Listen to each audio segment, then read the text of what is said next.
Put water down. Right, the last thing between you and your wine. So, my name is Beckingham, as I've just been introduced. I'm an educational developer at Sheffield Hallam University, and I'm also a student.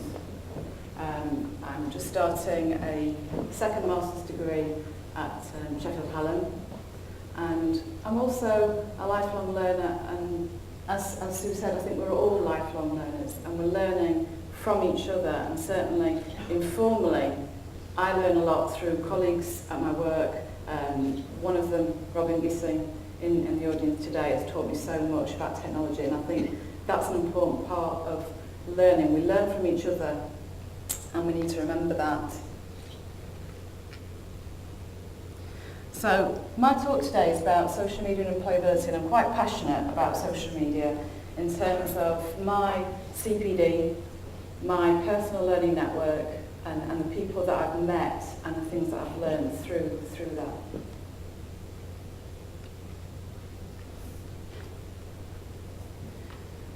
So just to sum up, social media are technologies that enable communication, collaboration, participation and sharing. So it's a conversation, it's a two-way thing quite often. Employability, just to quote the Higher Education Academy, a set of achievements, skills, understandings and personal attributes that make graduates more likely to gain employment and be successful in their chosen occupations which benefit themselves, the workforce, the community and the economy.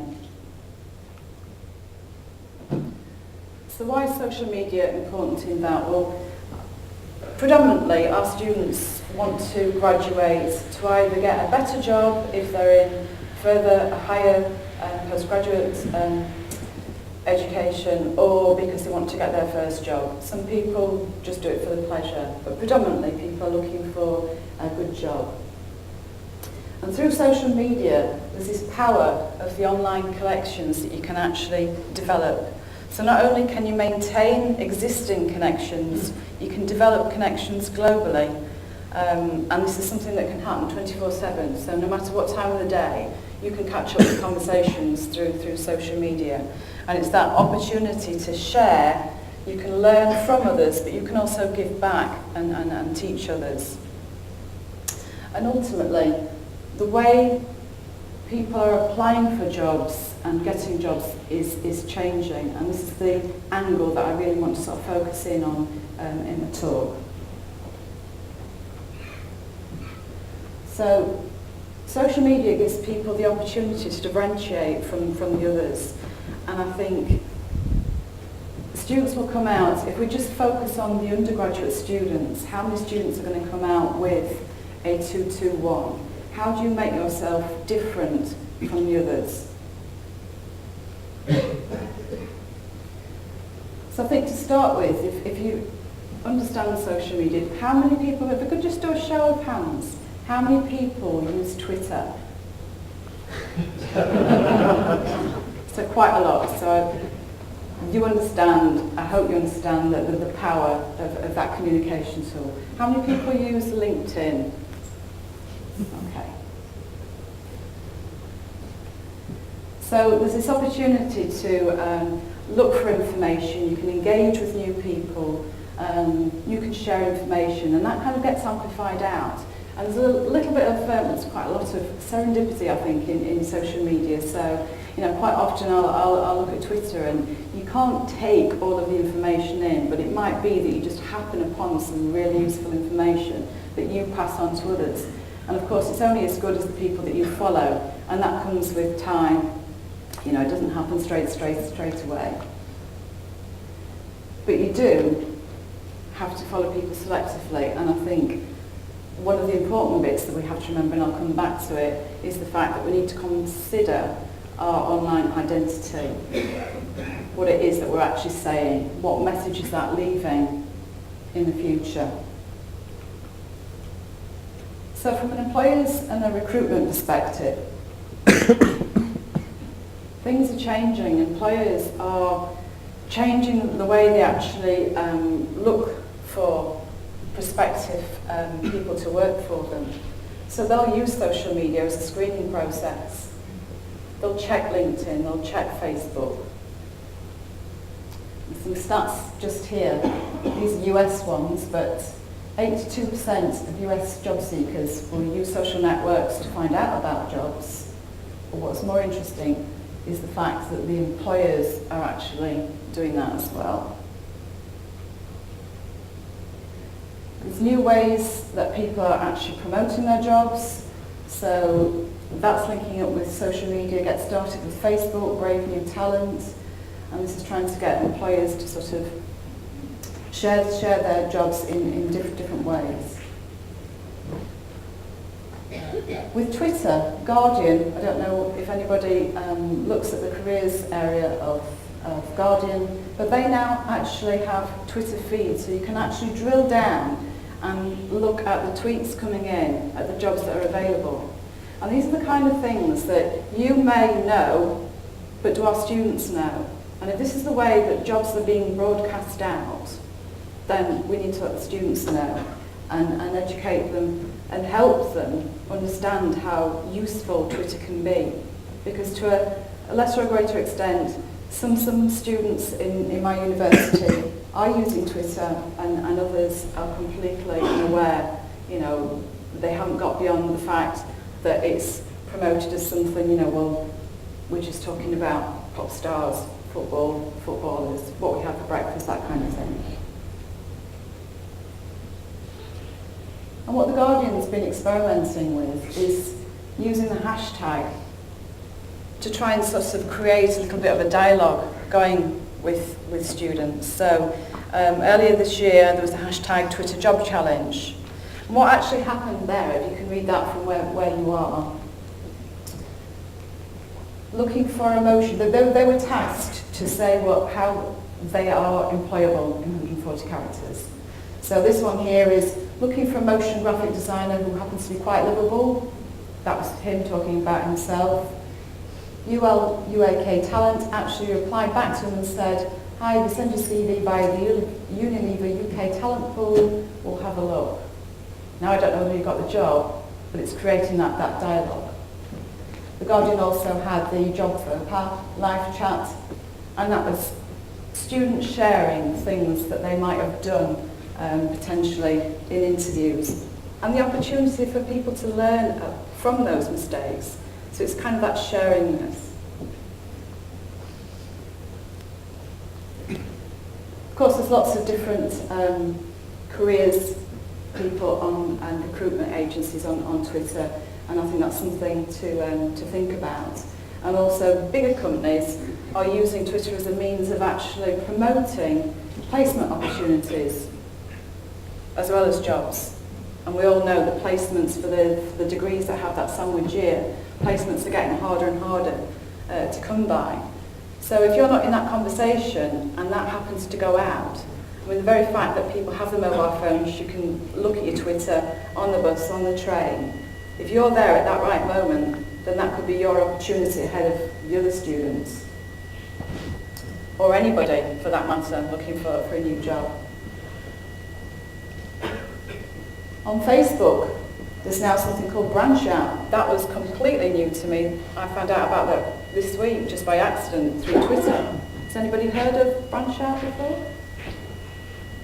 Well, there's 1 million active users at the moment, so whether that's predominantly American users, but we all know that, once things get going over there, then, chances are then it will filter across to us, so it's something to look out for.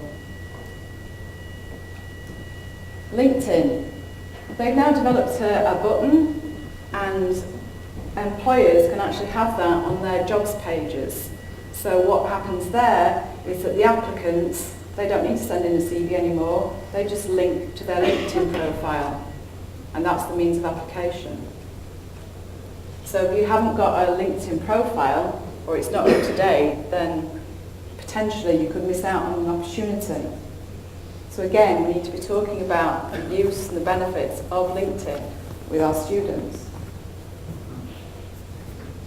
Google Plus, well, it's early days yet. We can't have companies as yet on Google Plus, but we'll see what happens. So the graduates, What are they doing that makes them different to the other applicants? Well, this young man, Michael, before he even started university in Canada, he decided that he wanted some work experience. So he decided he was going to do job shadows over the 2 months before he started university, and he did a different job every day and blogged about it. And now he's been in the newspapers. He hasn't even started, well, he will have started sort of the last month, his degree. But he's actually made a name for himself and got some experience. He may not go into any of those jobs, who knows? He's 60. But if you look at his website, it'll give you a flavour of what he actually got from that experience. This young man decided to make a website that looked like Google, and he was applying for a job at Google. That's a video which I'm not going to show you, but sadly he didn't get the job, but he did get a job with a startup company and he's very happy. So he was just doing something different to get him out and noticed by a prospective employer.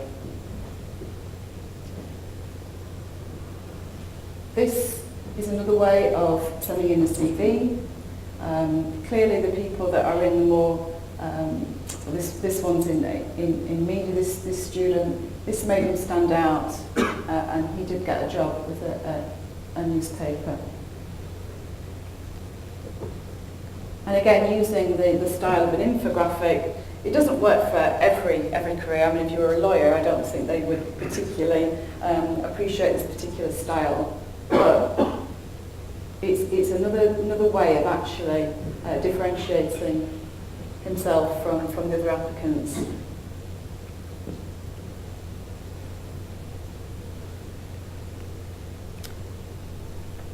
Now, this is where technology comes in.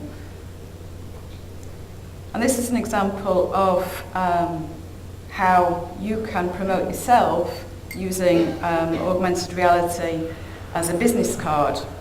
So this could be sent in as a link to talk about your qualities to a prospective employer. Music, I'm currently the E-Learn advisor at Sheffield Hallam University's Health and Wellbeing Technology. This is an example of how I've used Aurasma as a business card to make it an augmented reality object. It's also using a QR code as a marker, which you can scan and get to my LinkedIn profile. You can also follow me on Twitter @RowingGiston. And I showed you that because technology is getting easier to use. And I've seen a video of how to actually make that, and I could do it. And I'm not a learning technologist.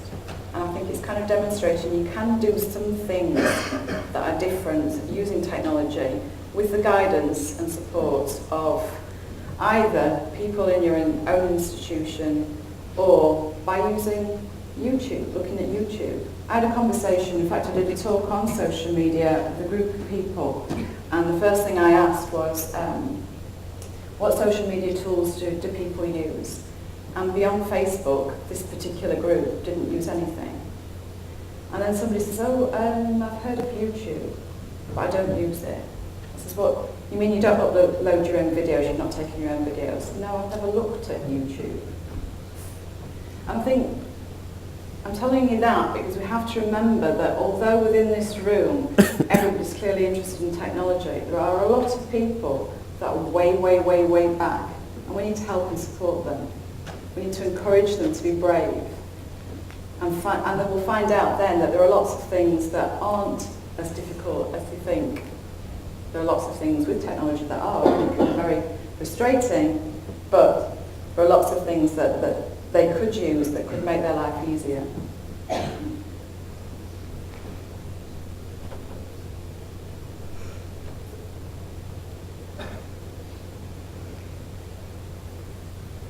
Developing an online brand sounds very salesy.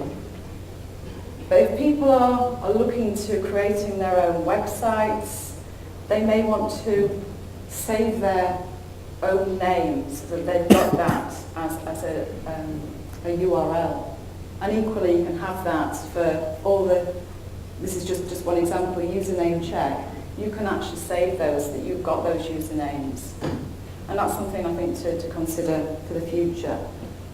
If you can get that saved now, then that's yours.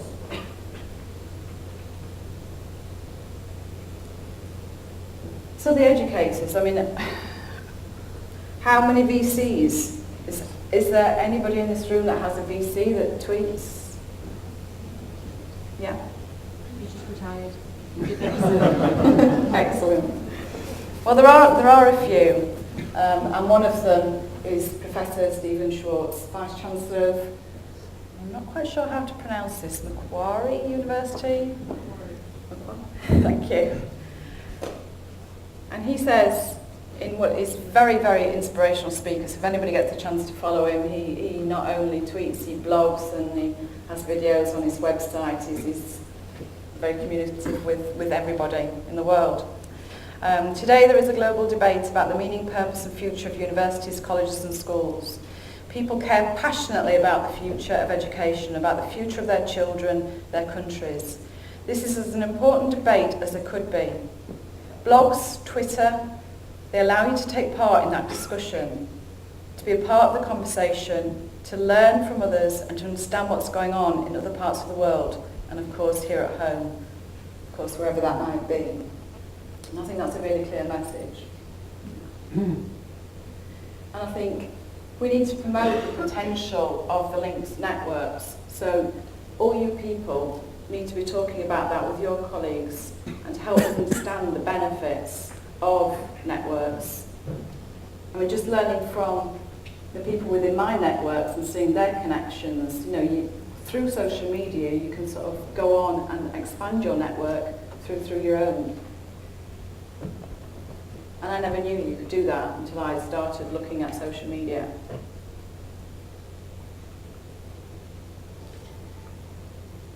Another aspect I'm going to come on is the interview process, and this is possibly another reason we could use social media. All those very difficult questions that you might get at interviews.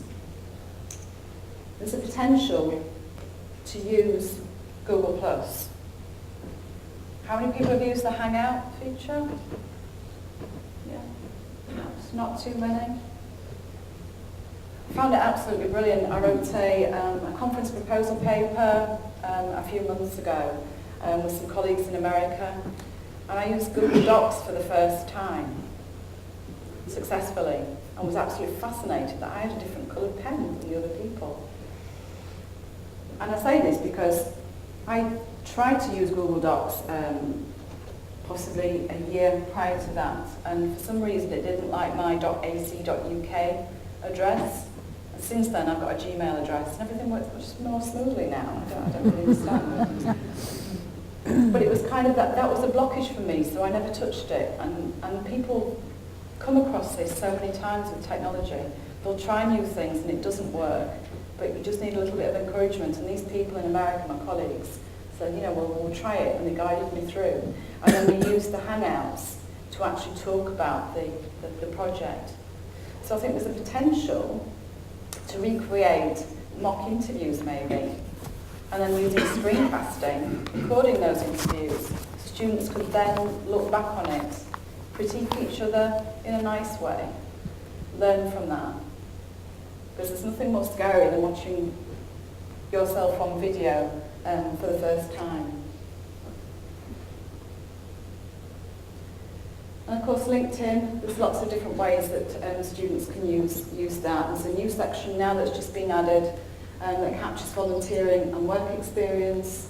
I think we need to encourage alumni to join groups so that students can learn and ask questions from alumni. And I think it's important to follow companies. If people are looking for new jobs, then that's a great way to find out information about that particular company. And of course there's the opportunity to bring in the student voice. This is an example of an American university where they've actually got a social media team. So nothing better than students telling the students the benefits. So the future. Well, I've not got a crystal ball. I wish I had. But what I can say is that I imagine there's going to be more time-saving apps that's going to help. So at the moment, we're seeing things that actually speak to each other, sort of ways that you can say business cards. Students have got the mobile phone. They don't want lots of bits of paper. They want it to be neat and tidy. A lot more if this then that opportunities. Alan can talk me about this through Google+. We know that using Twitter, if you receive a DM, you can sign up and you can get a text. There's possibilities now, if you star an item in Google Reader, then it will automatically send a copy to whoever knows. These things are going to increase. Apple, the new Apple phone that's coming out has got Siri, the voice control system that can actually, you can ask it to send you a reminder about things, send you a text or an email. I've not tried this, and I don't think anybody will have got the new iPhone yet. It sounds remarkable, but this is what's going to happen. There's going to be automated things within technology.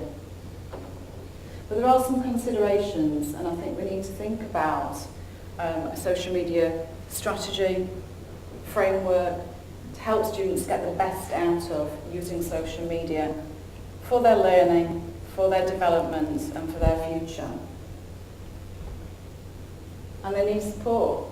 We all need support in lots of different ways. So people with the skills, we need to be there to help them.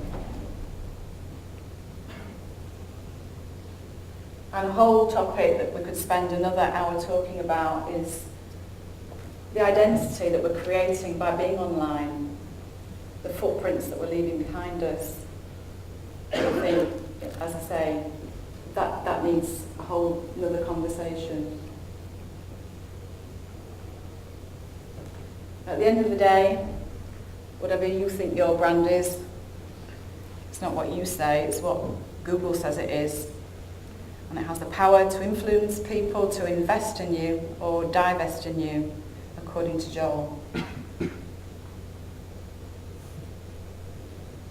I think we've got to prepare for this. It's not going away, it's not a fad, and it's an absolutely marvellous thing that can do many, many things, and we need to embrace it.